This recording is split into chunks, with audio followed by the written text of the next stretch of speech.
তাহলে আজকের ক্লাসে আমরা কি দেখবো? আজকের ক্লাসে আমরা বুটস্ট্র্যাপ সম্পর্কে একটা ধারণা নিব, ঠিক আছে?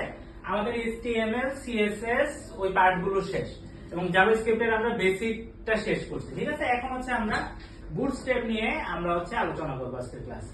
বুটস্ট্র্যাপটা কি করে? বুটস্ট্র্যাপের ট্যাগলাইনটা কি? বুটস্ট্র্যাপের ট্যাগলাইন হচ্ছে আপনার build fast responsive site with Bootstrap. আপনি যদি বুটস্ট্র্যাপটা ইউজ করেন তাহলে হচ্ছে আপনার ওয়েবসাইটটা কি হবে, যে রেসপন্সিভ সাইটে কনভার্ট হবে, মানে আপনি খুব তাড়াতাড়ি হচ্ছে একটা ওয়েবসাইট বিল্ড আপ করতে পারবেন, ঠিক আছে?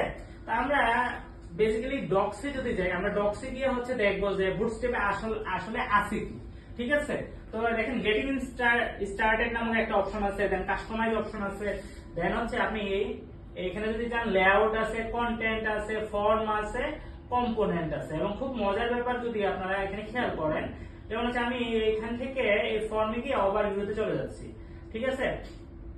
তো আমার এই যে ফর্মটা, এইটার জন্য কোড কিন্তু বুটস্ট্র্যাপে দেওয়া আছে আগে থেকে। আমাদের কাজ কি? আমাদের কাজ হচ্ছে এগুলোকে কপি করে আমরা হচ্ছে সাবলাইম টেক্সটে বা হচ্ছে আমাদের যে কোড এডিটর আছে ওইটা থেকে পেস্ট করব।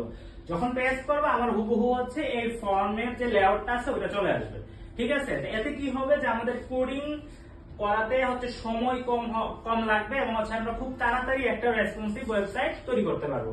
এবং আপনারা যদি এই যে কম্পোনেন্টে যদি যান তাহলে দেখতে পাবেন যে এখানেও এই যে অ্যাকর্ডিয়ান, অ্যালার্ট, বাটন, যেমন হচ্ছে ন্যাপ বারে যদি আমরা যাই দেখো যে আমরা একদম তৈরি করা একটা হচ্ছে আমরা মেনু এখানে দেখতে পারবো, ঠিক আছে? এই যে একদম হুবহু তৈরি করা হচ্ছে একটা মেনু, হচ্ছে মেনু বার আমাদের জন্য চলে আসছে। হেডারের মধ্যে যে মেনু